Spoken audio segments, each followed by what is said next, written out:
First, here's the setup. This is not the electric Mustang Mach-E crossover I showed you a few weeks back, by the way. In fact, this very gas-burning Mach-1 only uses a battery for the purposes of spinning up its 5-liter V8 and 32 variable valves. On Mach-1 duty, that's good for serious revs. A redline well past the 7,000 mark and some free-breathing hardware borrowed from the Shelby GT350 are good for 480 horsepower and 420 pounds of torque. That's tickling the magical 100 horsepower per liter mark. No turbocharger, no hybrid, no supercharger.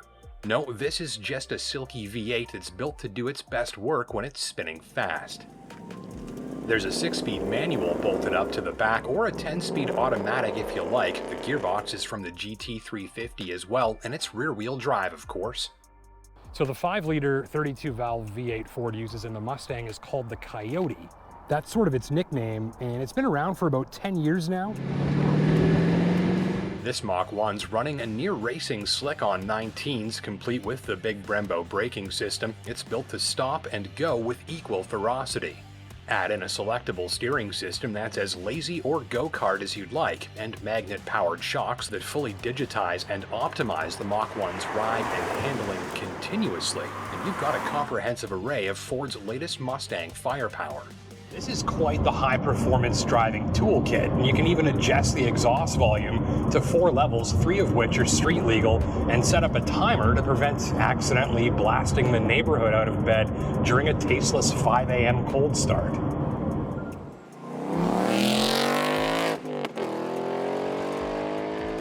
You'll agree it's got the looks to back up the bite. With a huge wing, gurney flap, sculpted fascia, and obnoxious exhausts, the Mach-1 is an expert head-turner. The front splitter completes the menacing, racy look. And you've got to be careful with that lip when you're parking. There's a video camera for reference. I'll show you with my hand here. See, I can barely just get like 5 fingers under that. So you can see this is pretty aggressive.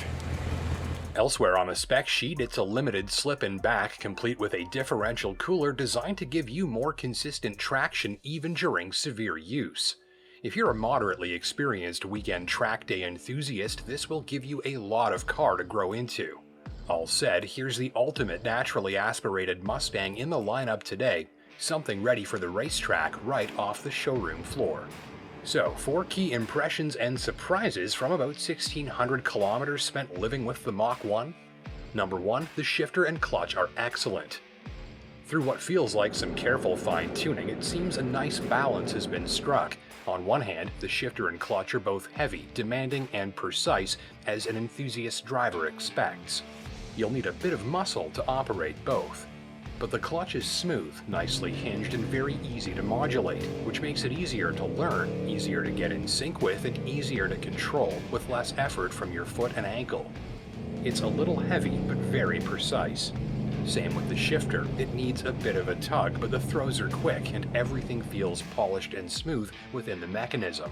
There's nothing sharp, nothing bitey. It's refined, feels great when worked hard, and shouldn't wear you out in traffic. Worked together, the action of this system feels high-end and polished, better than any European manual transmission I've driven lately, to be honest.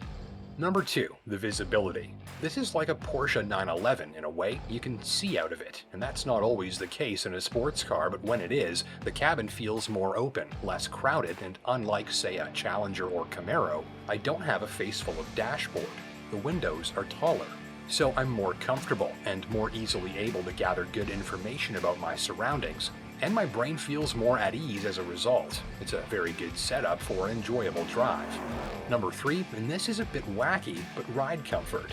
The adaptive suspension plays a big role here, specifically when you drive a car like this one with thin, sporty tires and race car shocks on a bumpy road. It can be a really awful time. That's just the price that owners of cars like this are usually happy to pay for the handling.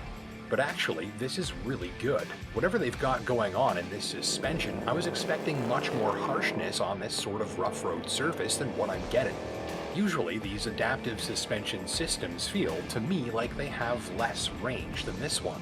I can do full racetrack mode hard as a rock, but the ride in normal mode is relatively relaxing and soft. So that's some race car technology at work here, but in this situation, just driving out on the highway, out in the real world, you can actually count on it to help smooth out the ride.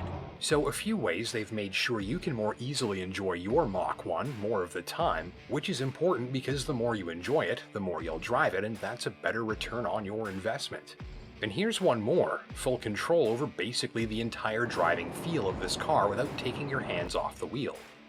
Look for the pony button, tap it and you're into central command with custom settings for the steering, shocks, throttle, traction control, automatic rev matching, and even advanced racetrack functions, all up for grabs. You can even customize the gauge layout and instrument cluster theme. The point is, everything is at your disposal with easy access to whatever configuration you'd prefer for whatever sort of driving you'd like to get up to. Sport Plus with the steering set to go-kart and the exhaust flappies open is my favorite way to go. Auto rev match off for me, so I can do the heel and toe myself just like Steve McQueen intended. Dialed in like that, the Mach 1 puts on a hell of a show.